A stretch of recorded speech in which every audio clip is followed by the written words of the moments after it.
അവിടെ വേറൊരു ഫെസ്റ്റിവലുണ്ട്. ഇതേ നാഷണൽ ഫിലിം തിയേറ്ററിൽ തന്നെ ബ്രിട്ടീഷ് ഫിലിം ഇൻസ്റ്റിറ്റ്യൂട്ടിൻ്റെ ഭാഗമായിട്ട് തന്നെ ഈ ആം, ആ, ലണ്ടൻ ഇന്ത്യൻ ഫിലിം ഫെസ്റ്റിവൽ. അപ്പോൾ ആ ലണ്ടൻ ഇന്ത്യൻ ഫിലിം ഫെസ്റ്റിവലിൻ്റെ ഭാഗമായിട്ടാണ് ഈ റേപ്പിസ്റ്റ് കാണിച്ചത്. അപ്പോഴും അവർ പറഞ്ഞു ഈ തിയേറ്ററിൽ ഇവിടെ അത് റിലീസായിട്ടില്ല എന്ന് പറഞ്ഞു. ഇത് ഒ ടി ടിയിൽ വന്നോ എന്ന് എനിക്കറിയില്ല, ഇപ്പോഴും വരെ വന്നിട്ടുണ്ടോ എന്ന് എനിക്കറിയില്ല.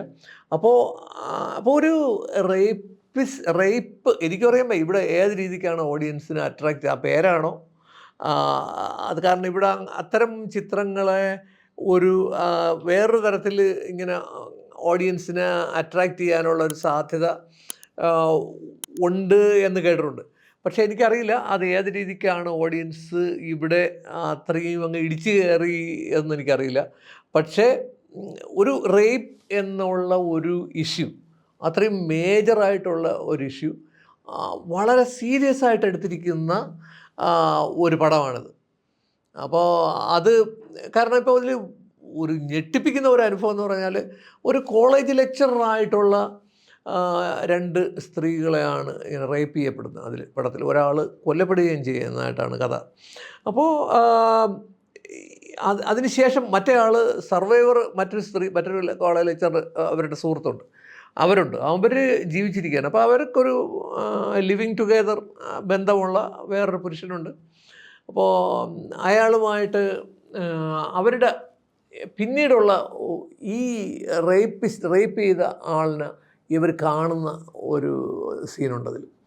അത് പറയുന്നത് പലപ്പോഴും ഇപ്പോൾ റേപ്പ് ചെയ്ത ആളും റേപ്പ് ചെയ്യപ്പെട്ട ആളും തമ്മിൽ പിന്നീട് നേരിട്ട് കാണുമ്പോൾ അത് നല്ലൊരു സംഗതി ആയിരിക്കുന്നൊരു വാദമുണ്ട്.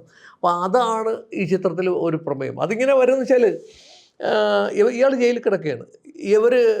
ഇവർ ബോയ് ഫ്രണ്ടും ഗേൾ ഫ്രണ്ടുമായിട്ട് സംസാരിച്ച്, അപ്പോൾ ഭർത്താവ് പറയുന്നു നീ പോണ്ട എന്ന് പറയുകയാണ്, ഭർത്താവല്ല ബോയ് ഫ്രണ്ട് പറയുകയാണ് നീ ഇതിന് പോണ്ട എന്ന് പറയുന്നു.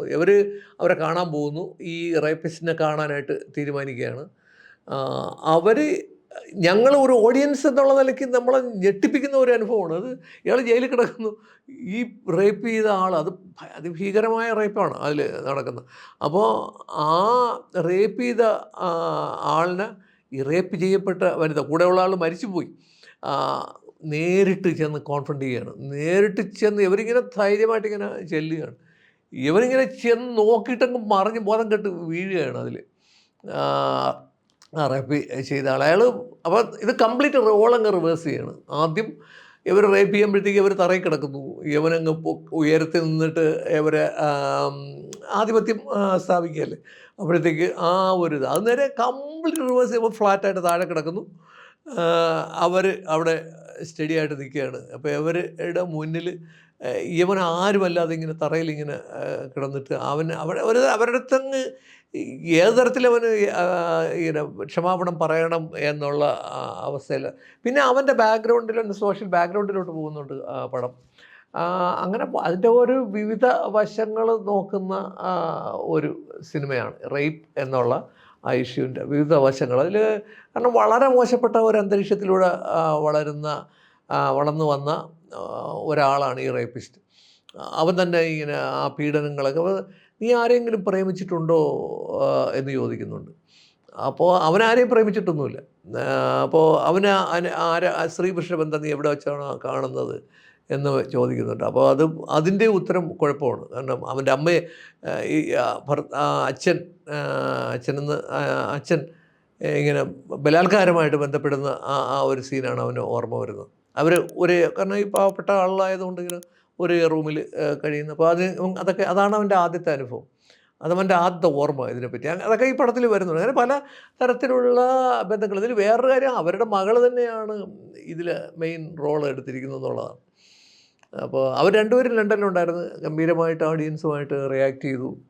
അങ്ങനെ വളരെ നല്ലൊരു പടമാണത് റേപ്പിസ്റ്റ്.